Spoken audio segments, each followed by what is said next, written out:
émissions préférées, elles sont toutes sur Radio Grand Lac. Le jeu du mouvement, la chronique de Radio Grand Lac pour retrouver la joie du mouvement au quotidien avec Joe. Mes camarades du jour, bonjour et bienvenue sur Radio Grand Lac. Toujours ce même plaisir pour moi de venir tchatcher au micro ici, dans ce merveilleux lieu avec cette merveilleuse équipe où je suis accueilli avec un magnifique café. Enfin, vous voyez, on est vraiment bien logé ici. Et du coup, c'est avec plaisir aujourd'hui que je viens vous parler. On avait fait la petite chronique la dernière fois avec les enfants pour stimuler notre joie intérieure, retrouver cette joie enfantine en fait. L'idée aujourd'hui, c'est d'aller équilibrer, justement, on va repartir un peu de cette enfance, mais d'équilibrer ce fameux yin et ce fameux yang qu'il y a en chacun de nous. Alors, ça a été galvaudé, on a tous et toutes vu un petit peu ce signe du Tao, vous savez, ce cercle avec la ligne médiane, le noir, le blanc, on voit qu'il y a toujours un peu de blanc dans le noir, etc., etc. En fin de compte, c'est ce que j'appelle moi le Tao de la vie. C'est l'un des signes les plus complets du monde. Et c'est l'histoire de toute une vie. Parce que, évidemment, notre petit bout de chou, il est fait avec un homme, une femme. Jusqu'à présent, c'est encore comme ça que cela se passe. Il y a donc une énergie masculine, qu'on appelle donc plutôt yang, et une énergie féminine, qu'on appelle donc plutôt yin. Ce qui fait qu'automatiquement, chaque être humain va naître avec un certain type d'énergie. C'est ce qui va, dans la magie en fait, former des couleurs extrêmement différentes. Alors il y a une part évidemment papa-maman qu'on va dire génétique, mais il va y avoir ensuite toute une construction autour. Alors aujourd'hui on parle d'épigénétique, c'est comment notre génome réagit à l'environnement. Et bien évidemment, vous le savez, avec le jeu du mouvement, on va toujours parler de nos parties mentales, psychologiques, émotionnelles, et au-delà de ça, donc énergétiques. Et donc, comment je vais percevoir mon environnement, comment je vais m'y adapter, comment je vais être éduqué aussi, évidemment, par papa, maman, mais toutes les personnes adultes qui vont m'entourer, ça va énormément influencer mes énergies. Et donc, le yang, le yin vont surgir comme ça. Un excès de l'un ou de l'autre, évidemment, entraîne des déséquilibres. Donc, c'est tout un principe. Ça va très très loin. Dans la médecine chinoise, les organes, en fait, correspondent à plutôt du yin, plutôt du yang. Ils vont jusqu'à, évidemment, porter sur tout ce qui est alimentation. Bref. Pour ma part, dans le jeu du mouvement, dans mes accompagnements, etc., je ne vais pas aller aussi loin. Déjà, c'est d'en prendre conscience et déjà par des techniques respiratoires, des techniques énergétiques que je propose, du douyin, etc.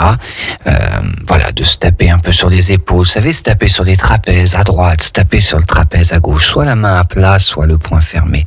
Surtout si vous travaillez beaucoup devant ordinateur, etc. Vous voyez, d'aller tapoter en fait sur des points particuliers du corps et les trapèzes supérieurs. Vous savez, au niveau du cou, la base du cou, sur le haut des épaules. Voilà, soit la main à plat comme un bon vieux pote. Oui. À droite. À gauche. Soit, sinon, le poing fermé. Bon, si vous voulez prendre cette habitude-là, ça participe à faire circuler. Il ne s'agit pas, si vous voulez, de dire le yin, le yang, c'est bien, c'est mal. Non, c'est pas du tout ça. Il n'y a aucune échelle de valeur. Il y a juste une question d'harmonie entre les deux. Et que l'un a besoin de l'autre pour fonctionner, et que selon notre nature, selon notre énergie, on a tout intérêt à dynamiser plutôt l'un, plutôt l'autre, ou en tout cas à les harmoniser. Et donc du coup, d'aller chercher des frappes également sur la poitrine, voyez, en respirant profondément. On inspire par le nez. Et en fait, on chasse l'air comme pour descendre dans un toboggan. Vous savez, les grands toboggans, on dit... Voilà, on peut travailler ça régulièrement. cette chute dans le toboggan, j'ai déjà voulu vous le dire, ça, mes camarades, parce que j'en parle tout le temps, parce que c'est vraiment très, très important. Vous voyez, c'est bien d'être assis pour le sentir, et on fait... Ça, on a tendance à le faire assez instinctivement, mais de manière souvent inconsciente. Vous voyez, on subit un peu une situation et on fait ce truc. Là, moi, ce que je vous invite à faire, c'est de le faire en manière vraiment pleine conscience. Je descends dans mon bassin, qui est en fait une bassine. Bassine dans laquelle je plonge. Vous voyez, et je peux m'imaginer, après moi je travaille beaucoup avec la visualisation, vous savez mes camarades, donc je descends, mon toboggan en fait c'est ma colonne vertébrale, vous voyez, et au niveau du coccyx, je plonge dans mon bassin. Et là, j'observe le calme, le silence, vous voyez. Et ça, je peux le faire 2-3 fois si vous avez eu un peu un coup de jus, un coup de pression. Je m'assois, je glisse. Et je me visualise glisser le long de ma colonne, coccyx, c'est la fin du toboggan, et plaf, dans mon bassin. Plouf, si tu préfères. Et là, du coup, vous retrouvez du calme intérieur, de la paix. Tous ces moments-là participent, en fait, si vous voulez, à harmoniser ce fameux yin et ce fameux yang. Puisqu'en fait, ce qui les déséquilibre énormément, ce sont nos modes de vie. Agités, inconscients, stressés, pressés. Sur la partie alimentaire, je n'en parlerai pas parce que c'est extrêmement complexe, mais moi, ce que je dis, bon, j'ai entendu un peu là le monsieur qui était avant moi, et c'est vrai, en fait, c'est tout simplement déjà manger des aliments les plus sains possibles, les moins transformés possibles, de saison, local autant que possible. Bon, voilà, ça, c'est une base. Ensuite, c'est prendre le temps de manger, tout simplement. Ouais. Techniquement, d'aller dans la gratitude, parce que finalement, on pourrait s'imaginer le trajet de cette petite pomme de terre qui arrive dans mon assiette. La personne qui l'a plantée, personne qui l'a accueillie, etc., etc. Tout le parcours, en fait, qu'il y a eu, vous voyez. C'est du coup, c'est vraiment cette prise de conscience de manger un peu, en prenant un peu plus de temps, en ayant un peu plus conscience, justement, comme on a fait là avec son bassin. Si jamais je suis un peu stressé, un peu speed, et je n'ai pas beaucoup de temps, c'est pas grave. Je prends le temps quand même de le faire. Vous voyez, je fais mon toboggan. 1, 2, 3 fois, je glisse dans ma colonne, plaf, dans le bassin qui est une bassine. Plouf, je plaf. 2, 3 fois avant de manger. Tout simplement. Pour accueillir beaucoup mieux ce que je vais manger. Parce que vous pouvez remarquer, si vous mangez en colère, vous mangez pas bien. Vous digérez moins bien. Et tout cela participe à engendrer des petits déséquilibres. Bon. Familièrement, on dit côté yin. Plutôt gauche, maman. Féminin, plutôt yang, droite. Bon, ça peut bouger, selon des thérapeutes, des énergéticiens, ça peut bouger avec l'âge, etc. Mais on part généralement de ce principe. C'est pour ça que mes camarades, je vais vous proposer une petite technique respiratoire pour, on va dire, nettoyer, améliorer. Alors bon, si vous êtes en voiture en train de conduire, ne le faites pas. Mais si vous êtes tranquillement installé, je vous invite à le faire en même temps que moi. C'est-à-dire qu'avec votre pouce de la main droite, vous allez boucher votre narine droite. D'accord ? Donc le pouce de votre main droite bouche la narine droite. Et donc on va faire une respiration uniquement avec la narine gauche. Entrée de l'air à l'inspire. Sortie de l'air à l'expire. On souffle un peu fort pour que vous entendiez à travers le micro. Avec la même main. C'est l'annulaire, donc c'est celui qui est juste avant le tout petit rikiki des doigts. Toujours la même main droite. Avec l'annulaire, on va boucher la narine gauche. Donc la même main, votre main droite, avec l'annulaire. L'avant-dernier doigt, c'est le doigt où on passe la lance, mais là c'est bien main droite qui reste. Et donc on va faire notre respiration narine droite. Inspire, entrée de l'air.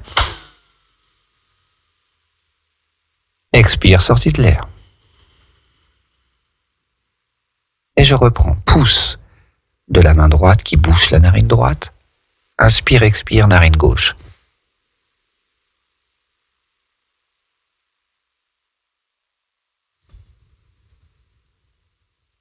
de la même main, toujours la droite, l'annulaire, juste avant le petit rikiki, qui bouche la narine gauche, inspire, expire, narine droite.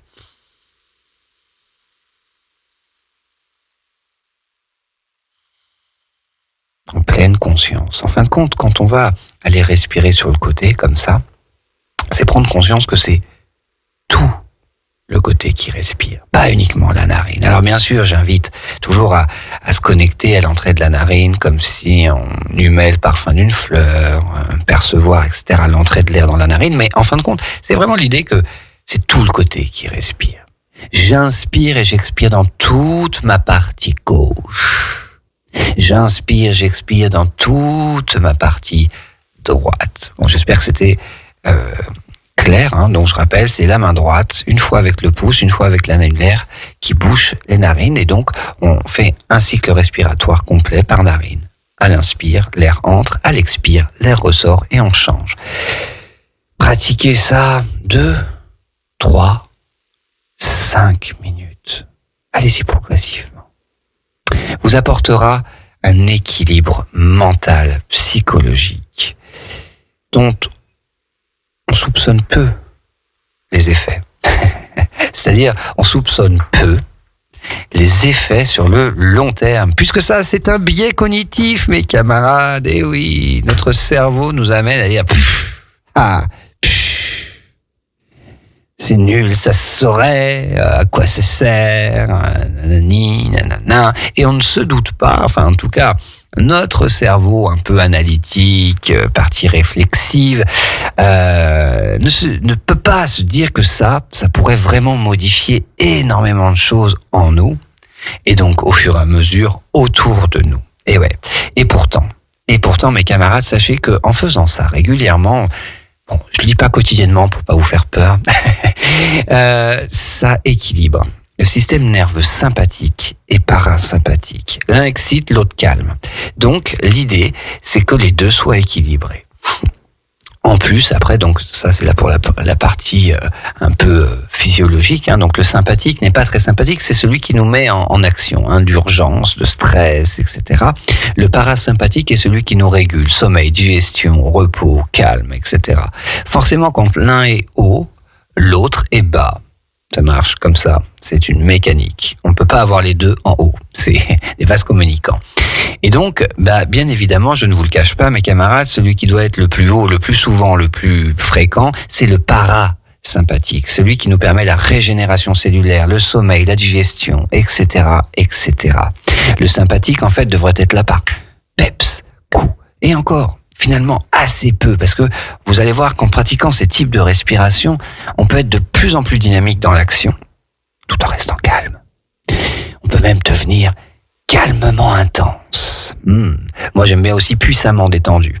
Et c'est vrai que c'est des choses qu'on a du mal à comprendre parce que c'est très oriental comme truc, c'est des chinoiseries encore. Hein. Mais vous savez, c'est tous les principes de l'aïkido, du Tao, de la vie dont je vous parlais au départ. Vous savez, quand les Chinois font ces trucs dans les parcs, on se dit ils brassent de l'air, hein. Mais ça va beaucoup plus loin que ça, puisqu'en fait, justement, ils font ce Tao. Vous voyez, la courbe en fait qui sépare dans ce cercle, j'y reviens, le noir et le blanc. Vous avez vu que c'est une coupe sinusoïdale. Et oui, car les ondes autour de nous sont sinusoïdales. Et oui, et donc du coup, l'idée c'est de bouger dans cette sinuosité. Et donc, que ce soit nos bras, notre colonne, ça ondule, vous voyez. Et donc c'est comme ça qu'on va réveiller un petit peu ces forces intérieures. Et donc, pensez bien qu'une femme a tout autant besoin de yang que de yin et qu'un homme a tout autant besoin de yin que de yang. Et justement, c'est l'un des gros sujets de nos sociétés dans le patriarcat. Bon, je pourrais aller loin là-dedans, je pourrais faire des conférences entières là-dessus, hein, sur le féminin, le masculin. C'est parce que, en fin de compte, dans les sociétés, on voit en fait l'évolution d'une société à comment sont traitées les femmes. Et en fin de compte, on a été beaucoup dans des gouvernements masculins, patriarcaux, Et donc du coup, c'est justement en fait un refus en fait d'accepter la dimension féminine que les hommes ont en eux. Et justement, cette ouverture pourrait amener de grandes évolutions dans nos sociétés. Et donc justement, ça passe déjà par ces considérations et des pratiques toutes simples d'hygiène, parce que là, cette respiration que je vous ai donnée avec le nez, c'est ce que j'appelle vraiment des douches énergétiques. Ça nettoie, ça apaise. Et donc, automatiquement, nos relations s'apaisent également avec nous-mêmes, puisque vous vous souvenez que la personne avec qui vous allez le plus parler dans votre vie, c'est vous-même. Et donc, la manière dont vous vous parlez est déterminante. Mais bien évidemment, après, la manière dont vous parlez, vous exprimez avec les autres. Et donc, cette considération du yin, du yang, des énergies masculines, féminines qui circulent en chacun de nous peut vraiment nous aider. Et en pratiquant un petit peu ces exercices, toujours vous en retrouverez sur mon Instagram, j'en mets pas mal. J'ai pas mal de techniques. Bon, c'est Instagram ou Facebook, le jeu du mouvement toujours bien sûr, où j'ai donné quelques techniques d'équilibrage des yin des yang à la radio. C'est un peu difficile en images, ça marche mieux, donc n'hésitez pas. Toutes les chroniques, évidemment, vous pouvez les retrouver aussi sur radiograndlac.com en mode un peu podcast. Et donc depuis que je fais cette radio, ça fait maintenant 1 an et demi, vous pourrez les retrouver. Bien évidemment, je ne peux que vous conseiller de continuer ce voyage avec Radio Grand Lac aujourd'hui, 13h, destination bien-être avec la merveilleuse Anaïs. Et bien évidemment, je vous souhaite une belle journée. L'été est là, vous le sentez cet été. Oui, l'exposition au soleil, mes camarades, je vous en reparlerai une autre fois. Surtout pour vous, messieurs. Allez, très belle journée à vous. Au revoir. Retrouvez également votre radio préférée, Radio Grand Lac, sur radiograndlac.com et sur les réseaux sociaux.